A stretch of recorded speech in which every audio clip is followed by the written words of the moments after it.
Frères et sœurs en Christ, bonjour. Les messagers de Christ, Frère Sari, évangéliste, et la prophétesse Marie Bénissant, heureux de vous retrouver pour une nouvelle séance d'évangélisation sur un sujet qu'affectionnent les chrétiens et qui est un sujet, je dirais, qui, si on croit quelquefois les enquêtes qu'on mène, est le sujet le plus fréquent traité par les chrétiens. C'est la force de la prière. Alors, nous ferons une prière en fin d'évangélisation, mais nous remercions Dieu de nous avoir permis de présenter cette séance d'évangélisation et surtout l'Esprit Saint de nous avoir inspiré sur ce sujet très passionnant, puisque en grande partie, nous verrons ce que nous a enseigné le Seigneur Jésus. Je commencerai par dire que la prière a été mise en place par Dieu. Pourquoi? Parce que c'est une communication entre lui et la création. Souvenez-vous qu'après le péché d'Adam et Ève, Dieu a dit que désormais l'homme devrait professer sa foi et en même temps s'est mis à l'écoute de la création, s'est mis à l'écoute de l'homme. Donc il ouvre ses bras pour nous écouter. Et comme nous le verrons tout à l'heure, c'est un dialogue, c'est une forme de dialogue entre Dieu et nous. Et cela traduit, je dirais, la gentillesse, la miséricorde et l'amour de Dieu pour la création. Bien qu'il y ait eu péché, Dieu ouvre ses bras pour nous écouter. Par contre, comme nous allons le voir là dans le livre de l'Apocalypse, Dieu prescrit l'adoration et la louange à la création. Il faut prier Dieu. Et comme le disent les tables de la loi et comme disent les 10 commandements, il faut adorer le Seigneur ton Dieu de tout ton cœur, de tout ton esprit et de toute ton âme. Et c'est très important parce que c'est le premier commandement de Dieu. Mais Dieu est magnanime, il se met à notre disposition pour nous écouter et nous allons le voir. Que vous soyez croyant ou incroyant, Dieu est à votre écoute. Et ça traduit effectivement la bonté de Dieu. Avant d'aller plus loin, nous allons lire 2 passages de l'Apocalypse qui nous montrent que, effectivement, Dieu aime la création et Dieu est à l'écoute, justement, de la création. Je lis l'Apocalypse 14, verset 7. Cet ange dit d'une voix forte: respectez Dieu avec confiance, chantez sa gloire. Oui, c'est le moment où il va juger le monde. Adorez celui qui a fait le ciel et la terre, la mer et les sources d'eau. Je lis l'Apocalypse 15, verset 4. Qui peut refuser de te respecter avec confiance et de chanter ta gloire? Oui, toi seul, tu es saint. Les habitants de tous les pays viendront et ils se mettront à genoux devant toi parce que tous peuvent voir tes actions justes. Donc, amen. Dieu prescrit la prière, l'adoration, nous verrons aussi les louanges, et c'est ce que nous devons faire, car Dieu est bon et c'est notre Père. Et on le verra aussi que notre Seigneur Jésus-Christ, au cours de ces 3 années de ministère, nous a recommandé la prière en disant: il faut s'adresser à Dieu, car votre Père sait ce que vous voulez. Et c'est dans Matthieu 6, verset 8. Donc on peut dire que par nos prières, Dieu accueille nos pauvres paroles, nos pensées, nos intentions et projets et nous recommande, nos recommandations et remerciements bien sûr. Et puis aussi, et ce que nous oublions souvent, il accueille aussi nos preuves d'humilité. Il faut s'humilier devant le Seigneur, envers lui. On peut dire que la prière, comme l'a enseigné Jésus, nous allons le voir tout à l'heure, établit une relation filiale et de confiance, bien sûr, avec notre Père du ciel. Et Jésus l'a montré, puisque Jésus, Fils de Dieu, priait son Père. Et il nous a montré, nous allons le voir, comment prier. Alors, un aspect très important pour le croyant, c'est que, en dépit des paroles que chacun de nous peut créer, Dieu nous a ouvert des couloirs, des canevas, nous a facilité la tâche, tellement il est bon, puisque sa parole la parole de Dieu peut constituer une prière, notamment, vous le savez, les psaumes, les cantiques, certains passages bibliques, qui peuvent aussi être des sources de prière. Et bien sûr que, par contre, en utilisant les psaumes, en utilisant certains passages bibliques, ça vous permet d'être directement face à Dieu et Dieu vous écoute. Et cela peut aussi faciliter un certain nombre de choses et peut constituer ce pourquoi nous avons intitulé notre sujet « La force de la prière », comme nous allons le voir plus tard. Alors, je peux dire aussi que l'échange entre Jésus et le tentateur, vous vous souvenez que après 40 jours et 40 nuits de jeûne, Jésus a été tenté au désert par le diable, et Jésus a bien montré que par la prière on peut résister. Et il a bien dit que l'homme ne vit pas seulement de pain, mais de toute parole qui sort de la bouche de Dieu. Et c'est très important parce que cette parole que Jésus va citer dans le Nouveau Testament est une parole que déjà vous retrouvez dans Deutéronome. Dans Deutéronome, vous le retrouvez. Et ça montre encore, pour ceux qui doutaient encore, la liaison entre l'Ancien et le Nouveau Testament. Donc c'est pour vous dire que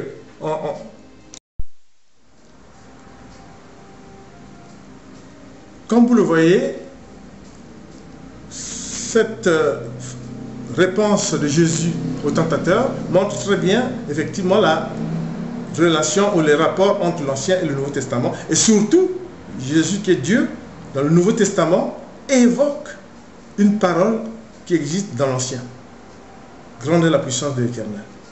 Et souvenez-vous aussi que nous verrons une prière qui est aussi, c'est pareil, c'est une prière qui était faite bien avant le Nouveau Testament et que Jésus aussi va répéter, et ça nous le dirons. Donc, on peut dire qu'en unissant nos prières au psaume à la parole de Dieu, nous nous plaçons devant Dieu qui nous écoute, et cela peut constituer en grande partie la puissance de nos prières.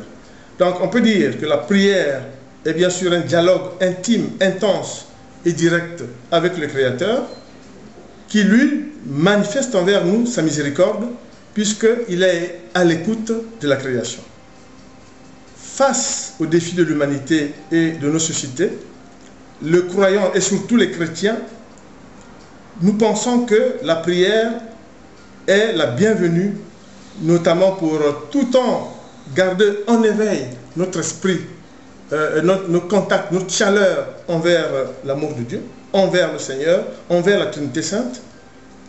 Et comme disait Jésus, comme nous allons le voir, la prière, nous pouvons le dire, est la force du croyant, du chrétien et des faibles. C'est très important. Et c'est pour ça que, notamment dans Matthieu 11, 24, Jésus assure que nos prières qui sont faites avec foi sont écoutées par le Père. Et ça, vous pouvez aussi le lire dans Luc, dans chapitre 11, verset 1. Jésus nous assure que nos prières faites avec foi sont écoutées par le Père.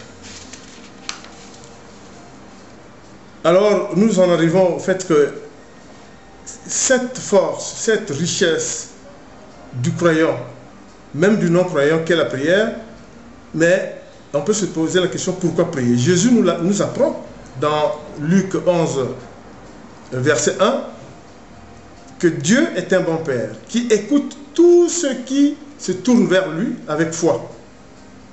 Tous ceux qui se tournent avec lui avec foi. Et déjà ça, en ligne de mire, souvenez-vous de tous les miracles de guérison qu'a pu faire Jésus, où il disait toujours « ta foi t'a sauvé ». C'est très important. Donc on peut dire qu'il existe un tremplin entre la foi et la prière. C'est très important. Autrement dit, une prière sans foi est comme si vous poussez une charrette sans mettre trop d'efforts. C'est très important, attention. Donc il faut de la foi. Et Dieu qui est notre Père sait très bien quel est notre niveau de foi. Et c'est très important. Par contre, la foi dépend de vous. Vous, moi, dépend du chrétien, dépend du croyant, dépend de celui qui prie Dieu. Donc c'est à lui de prouver son niveau de foi. Ça c'est très important. Souvenez-vous que à un moment donné, les disciples du Seigneur, se doutant de comment et à quel niveau ils avaient, quel niveau de foi, finiront par demander même à Jésus, Seigneur, apprends-nous à prier. Et nous allons le voir tout à l'heure. Donc, prier, c'est pour comprendre la force de la prière. C'est s'adresser à Dieu, car c'est un fait religieux qui est, je dirais, qui peut aussi se faire par le biais d'une intercession, mais en règle générale, on s'adresse à Dieu. La prière, on peut dire que pour le chrétien ou pour le croyant, est un tremplin qui, avec la foi, lui permet d'obtenir de Dieu ses désirs, d'obtenir de Dieu tout ce que Dieu peut mettre à son service. Mais attention, demandez et l'on vous donnera, frappez et on vous ouvrira. Donc ça veut dire, ça présuppose que vous êtes en condition de le faire. Faites attention, frères et sœurs en Christ, c'est très important, même pour les incroyants. Je disais tout à l'heure que certains se glossent. Je peux vous dire que non, moi je ne prie pas, voilà, je ne suis pas croyant. Alors, nous avons des frères et sœurs en Christ. Nous avons des aumôniers, par exemple, des aumôniers des armées, des aumôniers dans les prisons, des aumôniers dans les hôpitaux. Qu'est-ce qu'ils nous racontent? Ils nous racontent que, par exemple, vous avez des personnes qui, jusqu'à présent, se glossaient de dire qu'ils ne sont pas croyants, qu'ils ne peuvent pas avoir recours à la prière. Mais ils oublient qu'une simple parole adressée à Dieu, Dieu est à l'écoute. Nous apparemment rapporté, par exemple, vous pouvez avoir un militaire, un soldat, qui saute dans une opération en contrée ennemie. Il n'a jamais prié de sa vie, mais des aumôniers nous disent que, bon, en sautant, il dit, Dieu protège-moi. Parce qu'il ne sait pas sur qui il va tomber. Mais il n'a jamais prié de sa vie. Parce qu'il sait que notre Père qui est au ciel est de bonne oreille et a les bras ouverts pour écouter. Et c'est un incroyant. Combien de fois vous avez des malades en fin de vie? Ils ont une maladie au stade terminal, il n'a jamais prié de sa vie, mais il dit, ah, ben, je ne sais pas ce qui va m'arriver. Il dit à l'aumônier que vraiment Dieu ait pitié de moi. Et ça, c'est dit effectivement par nos frères et sœurs en Christ qui sont des aumôniers qui nous rapportent ça. C'est pour dire que c'est très important. Souvenez-vous qu'il y avait un incroyant qui était supplicié, qui était crucifié avec le Christ, qui était le deuxième larron, qui n'était pas baptisé, qui n'avait jamais de sa vie fait une prière. Ben, qu'est-ce qu'il dit? Il dit au premier larron que, mais voilà pourquoi ils se sont pris au Christ. Christ n'a rien fait, c'est nous qui avons péché, c'est nous qui tient le criminel, lui n'a rien fait, on doit le laisser tranquille. Et qu'est-ce que Jésus a dit à cette personne? Rien que le fait que le deuxième larron termine en disant, souviens-toi de moi quand tu seras dans ton royaume. Et Jésus a dit, en vérité, tu seras avec moi aujourd'hui au paradis. Donc, une toute petite phrase, même au moment où on ne s'attend pas, au moment où tu professes ta foi et tu reconnais tes péchés devant l'Éternel, et l'Éternel exauce et voilà, te donne ce qu'il te faut. Donc, prier, c'est simplement dialoguer, demander, solliciter à Dieu, adorer, louer. Tel est le devoir que nous venons de lire dans l'Apocalypse. Remercier, faire des supplications, annoncer hein, ce que Dieu nous donne. Et on peut dire que à côté des prières conventionnelles, nous allons le voir aussi, il y a des prières singulières, notamment les prières de combat, ça nous verrons, notamment les prières d'exorcisme, et puis certaines prières qui sont des prières particulières, qui sont, on peut dire, les prières universelles, et c'est Jésus qui nous a montré ce que c'était que la prière universelle avec toute sa puissance. En ayant balisé ce que c'est que la prière, en disant qu'il concerne bien le croyant et le non-croyant, puisque même si le non-croyant, tel que son qualificatif le dit, souvenez-vous, comme je viens de vous dire, même eux, à un moment de leur vie, les aumôniers nous le rapportent, ils prient aussi Dieu. Il suffit d'une parole pour que Dieu soit à l'écoute, c'est très important. Mais il faut remercier Dieu parce que c'est Dieu qui nous permet de dialoguer avec lui. Il est bon, après le péché d'Adam et Ève, Dieu a ouvert ses bras pour nous recevoir, pour nous écouter, et en fonction de notre foi, il agit pour nous. Alors, en se basant sur ça, que nous enseigne Jésus et que nous enseigne la Bible? Bon, je ferai je vous ferai grâce de vous dire qu'on peut prier en tout lieu, en toutes circonstances. Mais vous allez rigoler si je vous disais, mais est-ce qu'on peut prier dans la voiture? Vous savez très bien que personne ne peut répondre à cette question. Du temps de Jésus, il n'y avait pas de voiture. Vous conduisez, est-ce que vous priez? L'attention, etc. Est-ce que vous faites attention? Hein? Je souris tout simplement parce que Dieu vous renvoie la balle en disant, c'est à vous de montrer à l'Éternel, en toutes circonstances, votre amour et vos demandes. Donc à cette question, je dirais que en faisant attention à ce qui vous environne, oui, vous pouvez prier en conduisant. Je répète, il faut vous arrêter et vous pouvez prier. Parce qu'il ne faut pas aller faire un accident. C'est de même nature que quand on dit, il ne faut pas téléphoner en conduisant. Et nous vous disons fermement, il faut s'arrêter et prier. Donc on peut prier en voiture, mais voilà. Voilà. On peut aussi prier en esprit, bien sûr. Mais ça, nous le verrons justement quand on verra le cours de Jésus pour dire est-ce qu'on peut prier en silence. Mais ça, nous verrons qu'est-ce que dit Dieu. Donc, vous vous arrêtez, effectivement. Bon, il y a aussi certaines habitudes que nous a montré le Seigneur. Hein, prier en montagne. Bon, c'est vrai que Jésus aimait, effectivement, dans certains récits, il allait à la montagne accompagné de 2 à 3 de ses disciples, notamment quand il a été accompagné de Pierre et 2 autres disciples en haut de la montagne. Il y a eu la transfiguration et avec un phénomène suite à ces prières où on a vu Moïse et Élie apparaître et Pierre disait « Oh, c'est sublime, est-ce que je peux faire pour Moïse et pour Élie et pour vous-même hein, 3 bungalows, 3 endroits pour qu'ils puissent se reposer ?» Bon, mais aussitôt qu'il disait ça, évidemment, Moïse et Élie étaient repartis. Mais c'était un clin d'œil pour dire que vous pouvez aussi prier en montagne. C'est vrai que Dieu habite les cieux. C'est vrai aussi que la montagne dans l'Ancien Testament est bien associée à Moïse. Vous savez que Dieu avait dit que le peuple c'est au pied de la montagne, au milieu c'est Moïse avec Dieu, mais Dieu avait dit que le sommet c'est la demeure de l'Éternel. Mais que quand il descendait et la nuée descendait, Dieu était avec Moïse et ensuite nous savons là-dessus. Donc la montagne, c'est pas surprenant, ça dénote de la puissance de l'Éternel. Et Jésus, c'est vrai, allait prier en montagne, le mont des Oliviers par exemple. Hein. Vous savez, il allait souvent au mont des Oliviers, Gethsemane, etc. Donc c'est aussi des lieux. Maintenant, est-ce que les chrétiens, pour la force de leur prière, comme on a vu quelquefois des personnes, ils disent absolument il faut aller en montagne.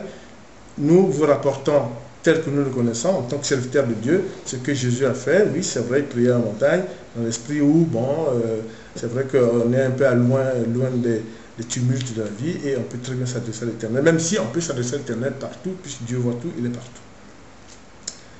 Ensuite, vous savez aussi qu'il y a toujours aussi quelque chose de très important, mais pour lequel nous ne faisons pas attention. Peut-on prier avec prédilection le matin ou le soir? Alors, nous savons, en tant qu'évangélistes, que David aimait les prières matinales. Ça ne veut pas dire qu'il faut prier le matin, non, mais il y a certaines prières, David nous l'a montré qu'il dit à Dieu, Seigneur, dès le matin, je te cherche. Bon, hein? Donc, par exemple, tout à l'heure, nous allons le lire, notamment dans le psaume 5, hein, nous allons voir, depuis dans Marc 1, verset 35 aussi, où on sait que il y avait les prières matinales qui peuvent aussi être très importantes. La prophétesse va d'ailleurs à cet effet vous lire un psaume de David. Vous allez voir que les prières matinales affectionnaient beaucoup David. Je lis psaume 5, verset 3 à 6. Pardon. Je lis la parole de Dieu. Verset 3.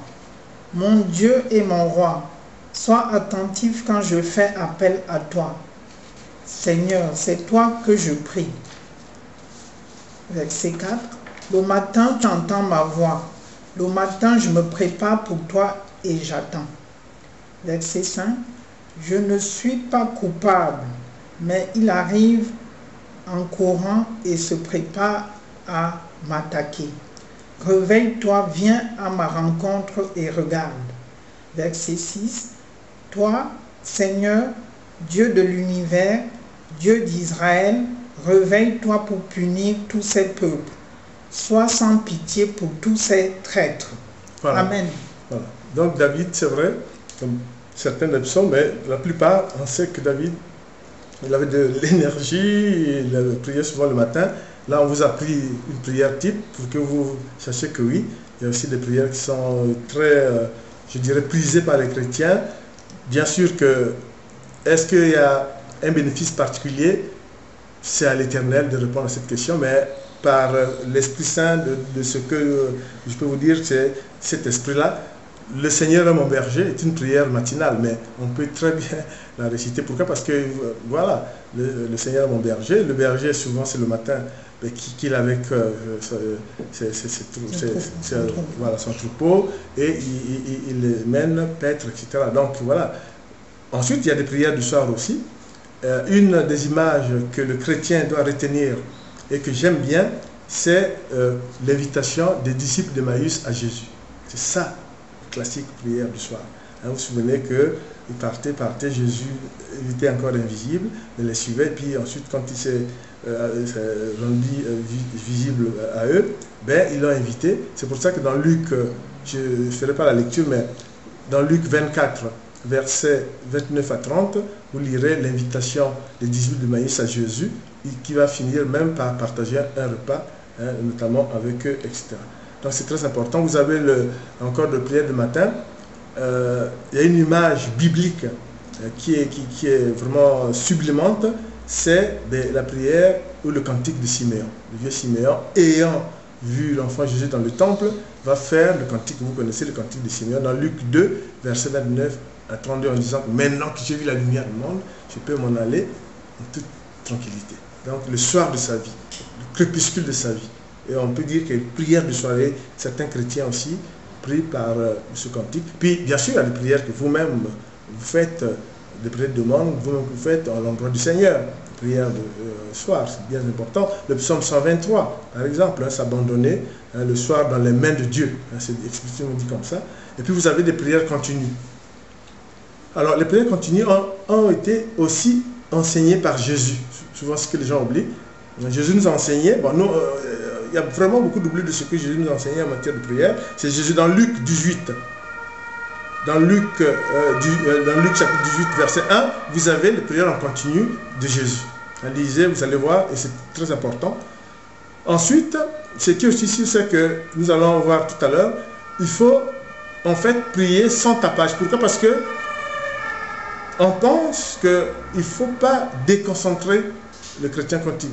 C'est pour ça que c'est discuté, mais nous allons voir ce qu'on pense, ce que nous enseigne, pas ce qu'on pense, ce que nous enseigne Jésus.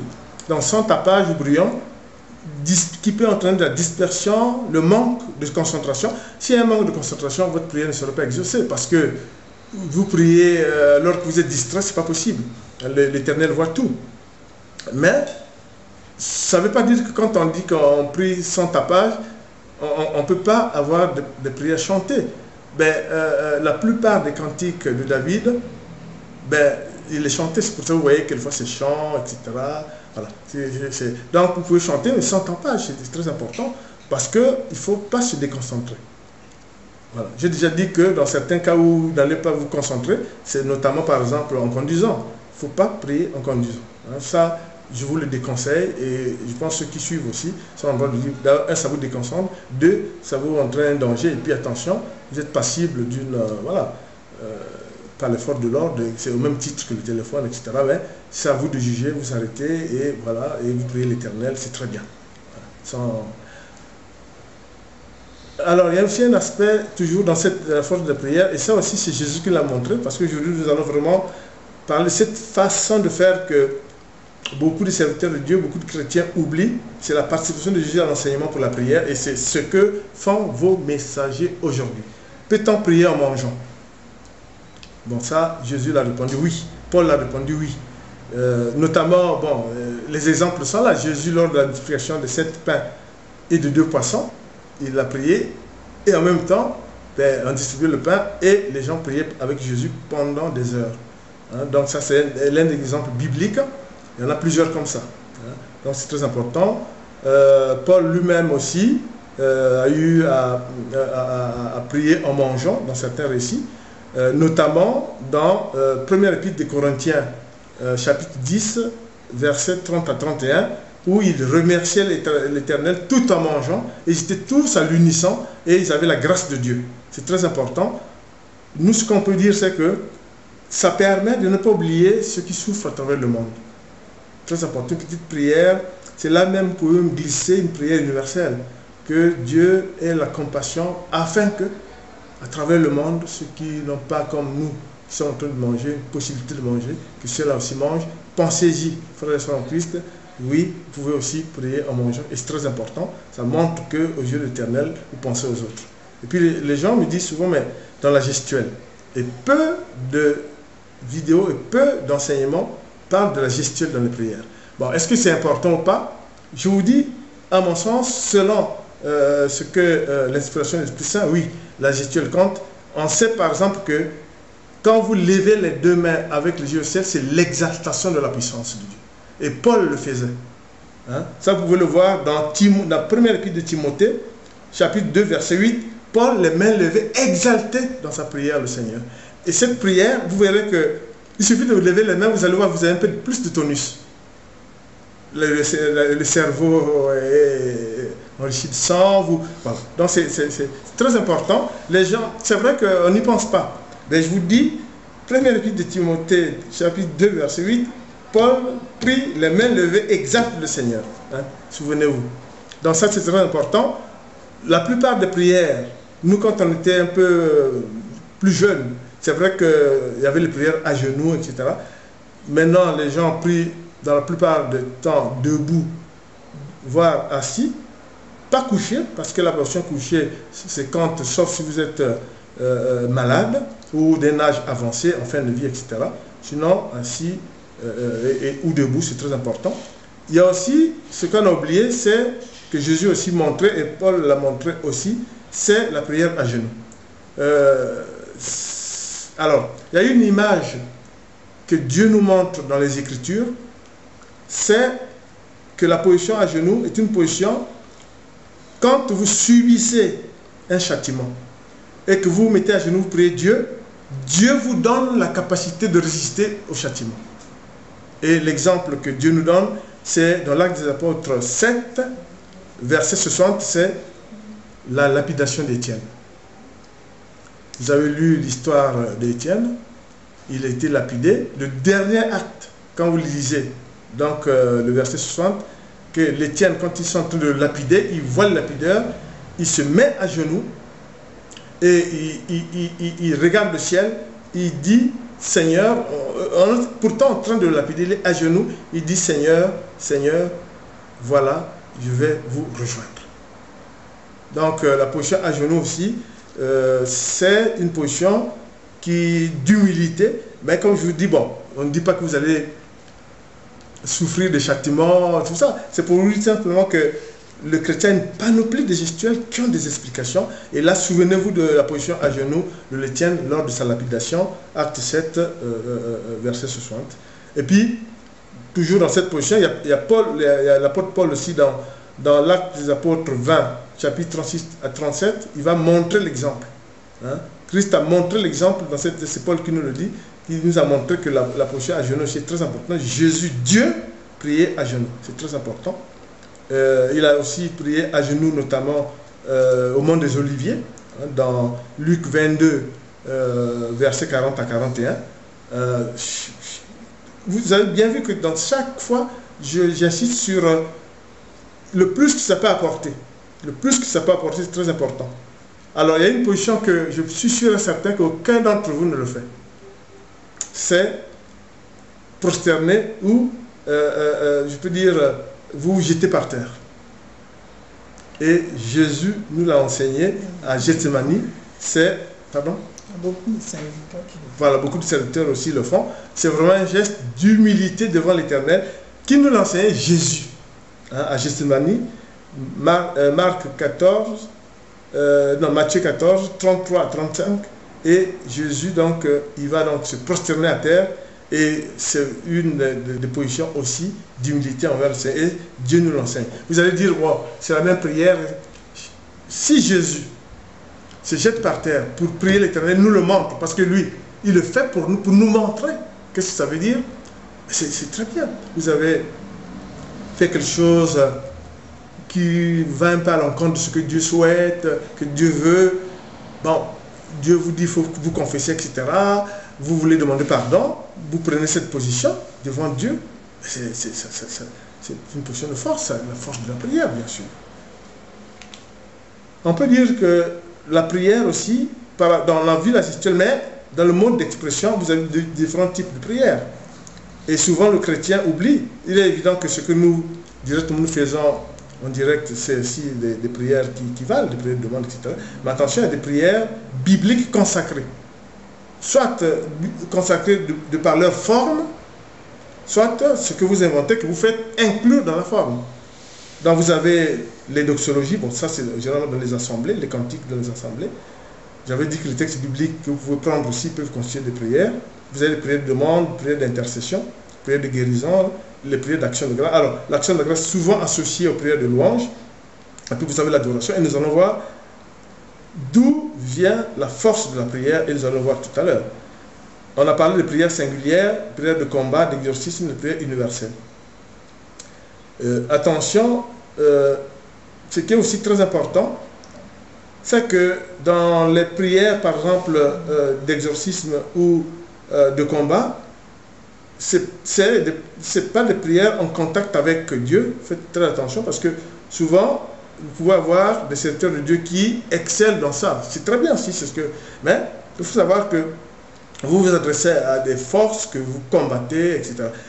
Vous pouvez revenir vers le Seigneur dans une prière classique. Parce que les prières de combat, comme le nom l'indique, c'est vous adresser à des forces que vous combattez, etc. Et puis après, rien n'empêche que vous puissiez établir une prière normale. Parce que on sait que le temps de prière du serviteur de Dieu envers le Seigneur est compté. C'est-à-dire que si vous avez fait 10 prières avec le Seigneur, c'est 10 prières avec le Seigneur. Si vous avez fait 10 prières de combat, ce n'est pas 10 prières avec le Seigneur. Même si vous guérissez, même si vous chassez le démon au nom de Jésus, au nom du Seigneur. C'est tout ça pour dire, je pense que Jésus a mis ça, ou Dieu l'a établi comme ça pour éviter que le démon aussi puisse s'accaparer de vous en vous détournant, alors qu'on a aussi besoin de vous pour les autres choses, les prières pour l'humanité, les prières pour les pauvres, etc. C'est pour ça que tout en faisant beaucoup de prières de combat, beaucoup de prières d'exorcisme, il faut aussi éviter. Et puis il faut savoir que tout ça, tout ce que nous faisons, prière de combat, c'est au nom de Jésus, au nom du Seigneur, au nom de Dieu. C'est très important, pas de vous-même. Ça c'est très très important parce que voilà, c'est très important. Ensuite, l'intercession aussi, il faut faire attention. Tout serviteur de Dieu peut constituer une intercession. Et l'intercession a été mise en place par Jésus. Il l'a certifié pendant ces 3 ans de ministère. Pourquoi? D'abord, premièrement, vous vous souvenez, l'intercession, quand Dieu dit que pendant les 3 ans de ministère de Jésus, c'est lui qui est l'intercesseur entre lui et la création, Jésus. Donc Dieu met l'intercession. Deuxième chose, Jésus, quand il a parlé de Pierre, que Pierre, sur cette pierre, je bâtirai mon église et aucune force des ténèbres n'aura en plus sur toi, il a donné les clés en disant, tous ceux que vous liez sur terre seront liés au ciel, tous ceux que vous déliez sur terre seront déliés au ciel. C'est l'intercession. Donc, il voudrait dire que par ces serviteurs de Dieu, vous pouvez aussi, évidemment, faire transmettre. Mais ça ne veut pas dire que, directement, c'est le serviteur de Dieu.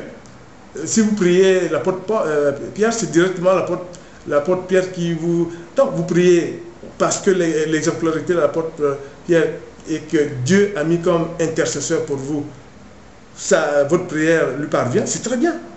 C'est très bien parce que vous vous entourez effectivement des grands disciples du Seigneur, des grands serviteurs du Seigneur, et c'est très bien, et Dieu lui-même l'a prescrit. Donc faites attention. Pourquoi? Parce que il peut y avoir des pouvoirs occultes, des personnes qui malheureusement peuvent jouer en disant voilà, par moi vous allez obtenir ça, ça, ça. Faites attention, c'est très important. La force de la prière. Alors, Jésus va nous montrer comment prier et c'est de là que vous allez comprendre ce que c'est que la force de la prière. Je vais donc faire une deuxième lecture puisque les apôtres vont demander à Jésus, Maître, Seigneur, comment devons-nous prier? Et je vais d'abord commencer par lire en deuxième lecture Matthieu chapitre 6, versets 5 à 7. Et puis nous allons parler des murmures. Quand vous priez, ne faites pas comme les hommes faux. Ils aiment prier debout, dans les positions de prière et au coin des rues, pour que tout le monde les voie. Je vous le dis, c'est la vérité, ils ont déjà leur récompense. Mais toi, quand tu veux prier, va dans la pièce la plus cachée de ta maison, ferme la porte et prie ton Père qui est là, même dans cet endroit du secret. Ton Père voit ce que tu fais en secret et il te récompensera. Quand vous priez, ne parlez pas sans arrêt, comme ceux qui ne connaissent pas Dieu. Ils croient que Dieu va les écouter parce qu'ils parlent beaucoup. Ne faites pas comme eux, en effet, votre Père sait ce qu'il vous faut avant que vous le demandiez. Vous voyez, je souris parce que je pense que vous souriez aussi avec moi. C'est-à-dire que Dieu nous enseigne les béabas de la prière. Le Seigneur Jésus nous enseigne les béabas de la prière. Mais attention, il y a deux observations. Premièrement, Dieu ne dit pas qu'obligatoirement vous ne devez pas chanter dans la joie, vous ne devez pas prier dans la joie. C'est pas ce que Jésus dit. Quand il dit que fermez-vous, etc. Je vous ai montré qu'il prie, même lors de la multiplication de pain, c'était bien au bord de la mer, etc., au bord du fleuve, voilà. Donc, il n'y a pas de souci sur ce plan. Et deuxièmement, quand Jésus dit faut pas faire du bruit en parlant haute voix, parce que effectivement vous n'avez pas besoin de crier pour que Dieu vous entende. Ça, c'est Jésus, vraiment, c'est un enseignement pertinent, puisque Dieu entend tout. Et puis ensuite, souvent on nous dit non, pourquoi vous priez en silence? Moi, je pense que cette remarque ne se fait plus souvent, parce qu'avant il y avait des gens qui disaient non, il faut tout le temps prier. Vous avez dans une salle, chacun prie, et finalement c'est bon ou pas bon, le seul risque, c'est la déconcentration. C'est-à-dire qu'à un moment donné, l'un parle plus fort, etc. En tout cas, moi, c'est le terme de Dieu tel que Jésus nous a pris, j'ai voulu de faire attention. L'un des enseignements de Christ, pour vous dire que le murmure est une prière, c'est les murmures de Jésus sur le chemin de croix. C'est l'évangile doctrinal de Jean. Et là, Jean le dit, et la Bible le dit, seul Jean a pu écouter. Donc Dieu avait fait en sorte que les murmures de Jésus sur son chemin de croix, les murmures de Jésus sur son chemin de croix soient écoutés par Jean. Et c'est ce qui nous a transcrit dans tout ce que vous voyez, les prières de Jésus sur la croix, etc. etc. C'est ça. Donc c'est très important. Quand vous murmurez, vous priez, votre Père qui est au ciel aussi vous entend. Donc je pense qu'il ne faut pas jeter l'opprobre sur les personnes qui prient en silence. Jésus lui-même le dit, je viens de vous lire que vous priez en silence, etc. Mais attention, Jésus le disait dans un contexte où quand on lui a dit, les disciples lui ont dit comment prier, il a montré. Et puis, s'en est suivi de cet épisode le Notre Père. Jésus a enseigné pour dire, vous direz Notre Père qui est au ciel. Et Jésus a recadré en disant que faites attention, vous ne priez qu'au Père. Notre Père. Et c'est sa volonté, c'est la volonté du Père. C'est très important. Et puis il a bien cadré en disant que dans la plupart des cas, des prières, c'est une prière de demande, il y a cette demande, donc il est. En même temps, il nous montre que la prière sert à vous galvaniser, à vous protéger contre le mal. C'est pour ça qu'il dit, voilà, ne vous laisse pas succomber à la tentation. C'est très important. Et il a bien sûr balisé tout ça pour vous montrer que c'est la force de la prière, comme nous allons le dire. Maintenant, quels peuvent être les bienfaits ou l'efficacité de la prière selon Jésus? Jésus corrobore par la prière de notre Père que quand vous demandez, votre Père vous garantit et vous le donne. L'efficacité de la prière est garantie par la dualité de la foi et de la prière, la foi étant entendue comme une conviction. Il ne faut pas dire que j'ai la foi comme ça. La foi entraîne la conviction. Vous êtes convaincu de ce que vous croyez.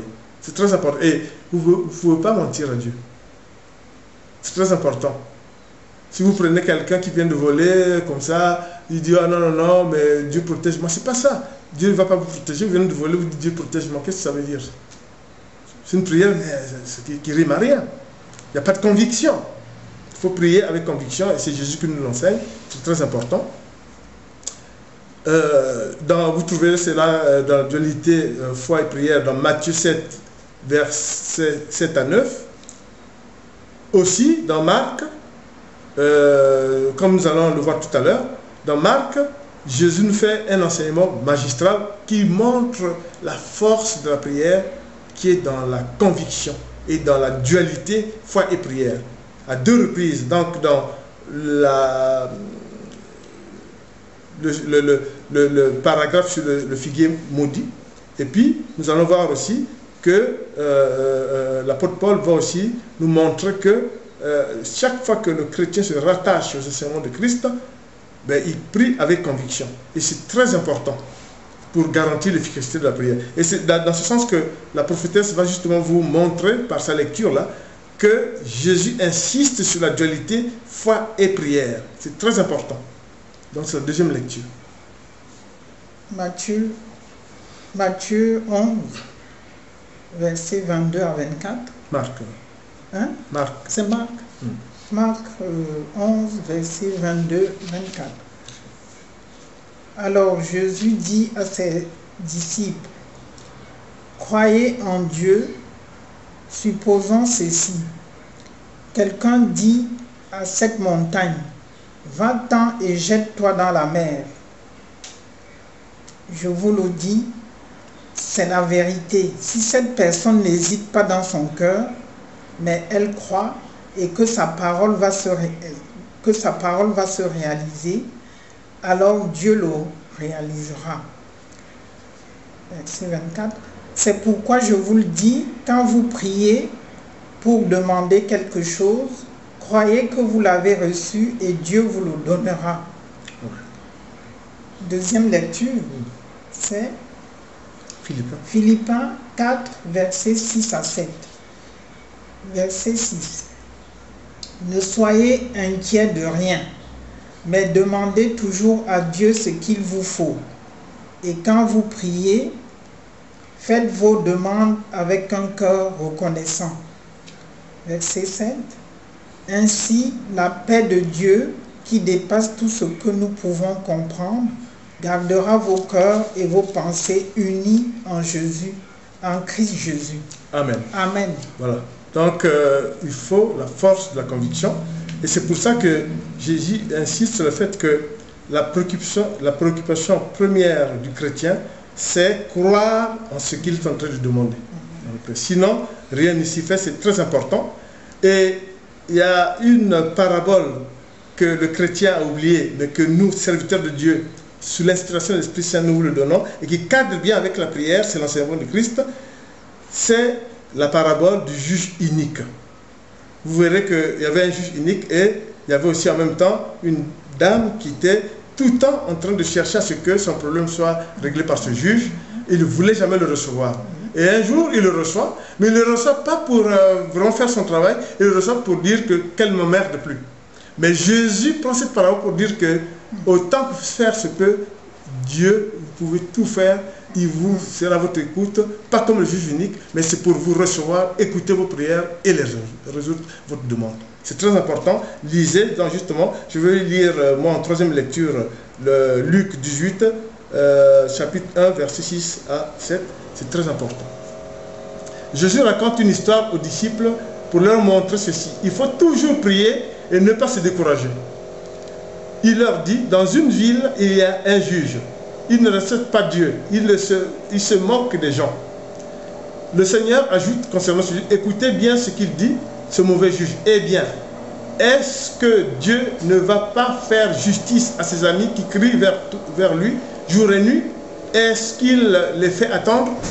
Donc, au contraire de ce juge unique qui a fait attendre cette veuve, Dieu est à l'écoute de vos prières et pour vous solutionner et exaucer toutes les demandes que vous souhaitez, pourvu que ce soit fait avec foi, puisque comme le dit Jésus dans la parabole du juge unique, quand vous le faites avec foi, il n'y a pas de raison que Dieu ne vous écoute pas.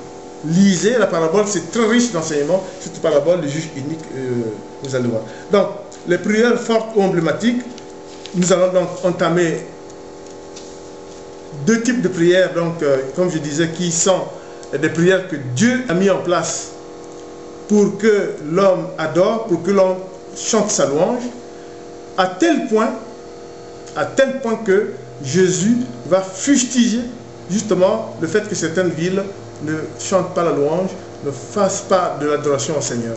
Très important. Et nous allons le voir que dans la quatrième lecture que je vais faire, vous allez voir qu'effectivement, les prières d'adoration de louange sont exigées par Dieu.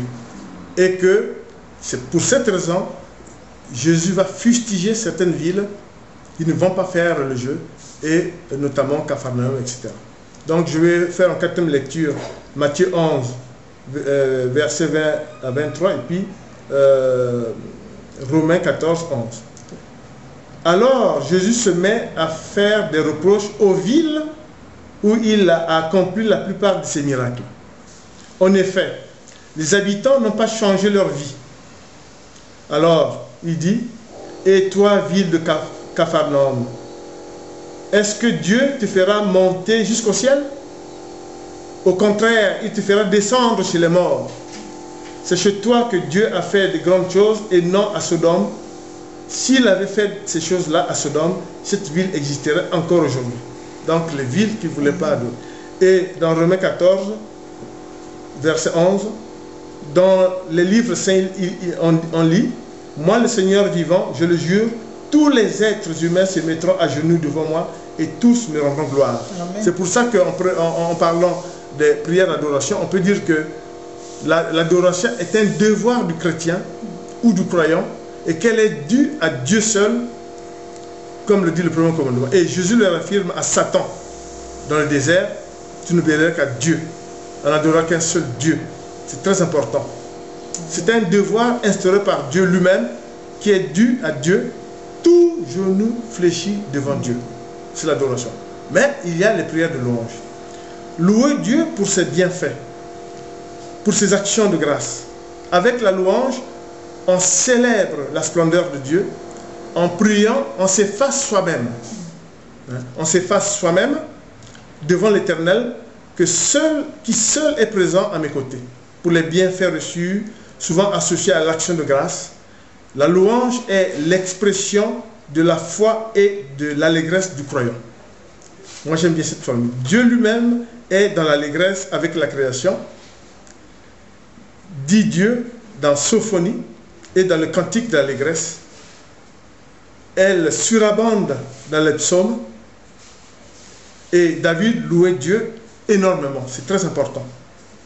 Dans les psaumes dits alléluiaïques, vous avez tout ce que je viens de dire, le louange à l'Éternel. Vous avez plusieurs psaumes dits alléluiaïques et c'est fait pour ça. C'est pour ça que c'est la parole de Dieu et je souris parce que souvent on oublie, ne vous gênez pas. Hein, avec la louange, on se fasse soi-même. Seul Dieu est avec vous et c'est très important. Vous avez à votre côté et c'est prescrit par Dieu. Il faut louer Dieu. C'est très important, comme on vous l'a dit tout à l'heure. Et vous le trouverez dans l'Apocalypse 14, verset 7, l'Apocalypse 15, verset 4. Je n'ai pas voulu faire la lecture, mais vous allez voir que c'est un devoir prescrit par Dieu. Par la louange, le croyant se positionne pour se mettre à la hauteur du salut définitif attendu ou espéré. Jésus nous l'a enseigné au cours des 3 ans de son ministère, car lui-même a loué son Père. La louange vient de Jésus. Très important. Pour la révélation accordée aux hommes. La louange, retenez-la, est universelle. Apocalypse 19, versets 1 et 5. La louange est éternelle par la création et en tout temps. Et oui, en tout temps. La force de la louange est qu'elle est considérée comme un sacrifice de bonne odeur. Les gens oublient souvent. C'est aussi un sacrifice de bonne odeur que louer le Seigneur. Avant la scène, avant un événement, pendant un culte, etc. C'est très important. C'est la reconnaissance envers l'Éternel, c'est la purification qu'on obtient avant la scène, par exemple, l'Eucharistie, etc. Et justement, souvenez-vous, la louange est éternelle pour la création et en tout temps. Et la prophétesse va faire une lecture, justement, en troisième lecture, ce qui est très important pour la louange qui est éternelle, dans Hébreu. Je lis Hébreu 13, verset 14 à 15. Je lis la parole de Dieu. Verset 14. Offre-moi plutôt ta reconnaissance, à moi ton Dieu, et tiens les promesses que tu m'as faites à moi le Très-Haut. Verset 15. Alors, quand tu seras dans le malheur, fais appel à moi, je te sauverai, et tu chanteras ma gloire. Verset 23. Celui qui m'offre sa reconnaissance, celui-là me rend gloire. Celui qui me conduit bien, je lui montrerai que je suis son sauveur. Amen. Amen. Voilà, la louange est éternelle, est un cadeau de bonne odeur pour le Créateur. Souvenez-vous de ce que vous dit vos récits. Alors, nous allons rentrer pour terminer dans ce qui fonde le titre de notre évangélisation, la force de la prière. Et c'est Jésus qui nous l'a enseigné. C'est très important. Alors, nous allons nous baser sur des faits bibliques. Il y a quelque chose de singulier, c'est l'expérience de David. David, roi, créateur, comme je vous l'ai dit, il faisait des prières matinales. Il était tout le temps en diapason avec le Seigneur pour chaque faute qu'il faisait. Et j'ai voulu prendre un exemple, mais on reviendra sur une future évangélisation sur ça. C'est le psaume 69, que j'appelle moi, garder la tête hors de l'eau en implorant de l'aide de l'Éternel. Le psaume 69. David, dans ce psaume, est en train de se noyer. Il lutte pour avoir la tête hors de l'eau, mais la boue pèse, la boue va l'enfoncer. Et il y a un dialogue qui s'établit avec l'Éternel dans le psaume 69. Hein? Il demande à Dieu de tout faire pour éviter à ce qu'il s'enfonce dans la boue. C'est la problématique de nous tous les jours. Les problèmes de la vie, les conflits familiaux, l'échec, on n'a pas de boulot, le chômage, etc. C'est la boue. Nous allons nous enfoncer. Et c'est le moment où vous pouvez faire une prière forte à l'Éternel pour qu'il vous sorte de la boue. Inspirez-vous de la prière de David, le psaume 69. C'est une prière, je peux vous dire, elle est longue, hein, mais c'est une prière. Nous reviendrons sur l'évangélisation, sur ce thème-là, hein, quand Dieu vient au secours et nous évite de nous noyer, etc. Donc, c'est très important. Quelle est la force? C'est la conviction. Vous êtes dans le danger, vous exposez au Seigneur dans quelle situation vous trouvez et vous demandez de l'aide. Et c'est pour ça que Dieu est venu très vite et a effectivement aidé David à s'en sortir. Et c'est le psaume 69, gardez-la. Je vais vous faire le psaume 69, versets 2, 4 et 16. Ô Dieu, sauve-moi, j'ai de l'eau jusqu'au cou. Je m'enfonce dans un fossé plein de boue et je n'ai rien pour me retenir. Puis je coule dans l'eau profonde et le courant m'entraîne. Je suis épuisé, force de crier, ma gorge est brûlante, mes yeux se fatiguent à attendre mon Dieu. Que l'eau ne m'entraîne pas dans son courant, que le fossé ne m'avale pas et que la tombe ne se referme pas sur moi. Et on sait très bien que vers la fin de la psaume, il sera secouru par l'Éternel. La force de la prière. Deuxième cas de figure, c'est après l'ascension de Jésus, les disciples étaient victimes d'une féroce répression. Ils se retrouvent et Pierre dit, mais comment on va faire? Et c'est là où ils vont adresser une parole, une prière de choc à l'Éternel. C'est dans l'acte 4, versets 29 à 31. Et ils vont dire, et maintenant Seigneur, vois comment ils nous menacent. Donne à tes serviteurs d'annoncer ta parole avec une totale assurance. Et tends la main pour qu'ils aient des guérisons, des choses étonnantes et extraordinaires par le nom de Jésus, ton serviteur saint.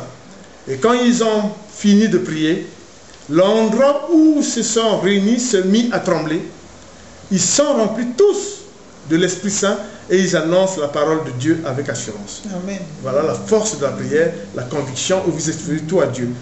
Deuxième chose, autre chose pour laquelle je ne ferai pas la lecture, vous connaissez dans le premier livre de Samuel le cas de Anne, hein, la mère de Samuel, qui pendant longtemps, hein, la femme d'Elkana, n'avait pas d'enfant, et va faire une prière en demandant à l'Éternel de lui faire tout pour qu'il ait un enfant. C'était Samuel, et Samuel, donc le juge Samuel, hein, est le fruit justement du fait de cette prière qui était très forte.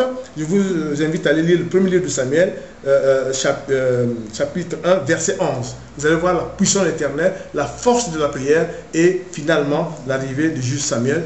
Hein, c'est très important. Vous avez aussi une prière emblématique, c'est concernant le roi Ézéchias, roi à 25 ans, très jeune, et qui était condamné à mort par une maladie. il se retourne avec le prophète Ésaïe, le prophète Ésaïe en sa présence. Ézéchias va faire une prière, je vous invite à aller la lire. Il expose à Dieu, il dit, j'ai 25 ans, je sers mon peuple avec royauté, l'onction de royauté que vous me donnez, que faire? Et Dieu, par le prophète Ésaïe, va dire, je lui accorde 15 ans, et il a vécu 15 ans de plus. Allez dans deuxième livre de Rois, chapitre 20, versets 3 à 6. Quand on prie avec conviction, la force de la prière y est, il ne faut pas se distraire. Et ce qui est encore très important, c'est selon les dons spirituels que nous recevons, il faut faire attention, parce que Jésus nous a montré que même quand vous guérissez des gens, quand vous chassez le mal, Jésus ne prononçait pas de serments. Il le fait au nom du Père. Donc vous aussi, quand Dieu, puisque Dieu nous a dit qu'en tant que serviteurs, nous avions le droit de chasser le diable, nous avons le droit de guérir, d'imposer les mains, vous le faites toujours au nom du Seigneur Jésus. Attention aux déviations qui entraînent que vos prières ne soient pas exaucées, que vos prières soient entravées. C'est très important. Il ne faut pas prononcer de serment, hein, car les prières et les forces que vous avez sont de Dieu, et c'est Dieu seul qui agit. Au nom du Seigneur, au nom de Jésus, au nom de Dieu. C'est très important. Il ne faut pas faire de serment. Vous avez reçu des dons, vous devez toujours vous rappeler de ça. La force de la prière, c'est quand vous vous référez à Dieu, puisque Dieu vous les a donné ces forces-là. C'est très important. Alors, c'est pour dire que pour exalter la force de la prière, comme le dit Jésus dans la parabole, du publicain et du pharisien se rendant au temple, que nous montre Jésus? Il faut prier avec humilité, qui fait la force de prière. Que fait le pharisien? Ah, moi, pharisien, je jeûne 2 fois par semaine, je donne le monde, etc. Que dit le publicain? Il tape la poitrine, il est consterné par les péchés et il est tête courbée. Et Jésus dit, c'est lui qui a été écouté. Jésus dit, c'est lui qui a été écouté. Parabole du publicain et du pharisien se rendant au temple, il faut prier avec humilité. C'est très important, la dualité et la prière, c'est très important. Priez avec foi, même quand vous pensez que c'est trop tard. C'est l'exemple de quelqu'un. Parce que c'est vrai que quand on est baptisé, c'est bien. Mais là, vous avez un deuxième larron, une courte prière, un bon moment, et voilà, il a été pardonné. Et en même temps, Jésus a dit, tu seras avec mon paradis. Quelle était sa prière? Souvenez-vous de moi quand vous serez dans votre royaume. Donc, souviens-toi de mon parent quand tu seras dans ton royaume. Ça suffit parce que Jésus a vu que, franchement, il avait reconnu ses fautes. Il s'était fait tout petit, il était devant l'Éternel, il s'est agenouillé et il a cru. Et Jésus l'a pardonné. Une toute petite parole, pas de grande parole, a suffi. Donc, il y a la dualité entre la foi et la prière. C'est très important. Et vous le lisez dans Luc 23, dans le chapitre 23, verset 42. Vous avez aussi, dans la dualité, foi et prière, c'est ce que nous a montré aussi Jésus, c'est que quand vous priez, faites-le vraiment en toute confiance, en sachant que l'Éternel est à l'écoute de tout ce que nous faisons, de tout ce que nous demandons, et nous le faisons avec humilité, c'est très important. J'insiste sur ça. Tout ce que vous demandez, disait Jésus, avec foi, par la prière, vous le recevrez, dit Jésus. C'est très important. C'est pour ça que je vais faire la dernière lecture, c'est Matthieu 21, Matthieu chapitre 21, verset 20 à 22. Quand les disciples voient cela, ils sont très étonnés et ils disent, comment est-ce que le figuier qui a pu sécher, le figuier a pu sécher tout de suite? Jésus leur répond, je vous le dis, c'est la vérité. Si vous avez la foi et que vous n'hésitez pas, vous pourrez faire ce que j'ai fait au figuier. Vous pourrez même dire à cette montagne, va-t'en, jette-toi dans la mer, et cela arrivera. Si vous avez la foi, vous recevez tout ce que vous demandez dans la prière. Amen. Frères et sœurs en Christ, il ne nous reste plus qu'à vous dire que merci d'avoir été avec nous au cours de cette évangélisation, où nous avons montré ce que le Seigneur Jésus nous a enseigné. L'inspiration de l'Esprit Saint est ce que le Créateur a mis en nous en tant que serviteurs de Dieu pour qu'on échange, pour qu'on vous mette aussi les preuves à l'appui, les preuves bibliques de la force de la prière. N'écoutez pas ce qu'on dit, qu'il faut aller voir tel personnage, tel personnage. Non, non. La prière comporte une force pour que vous ayez la foi. La foi étant une conviction. Ce n'est pas seulement des paroles en l'air et que vous croyez bien et ensuite que vous vous adressez à l'Éternel et vous serez bien écouté. En terminant, on dit Seigneur, nous te remercions de nous avoir permis de tenir cette séance d'évangélisation. Toi qui es digne de louange et des prières d'adoration, toi qui es l'écoute de ton peuple, toi qui nous reçois comme des oliviers verdoyants dans ton royaume.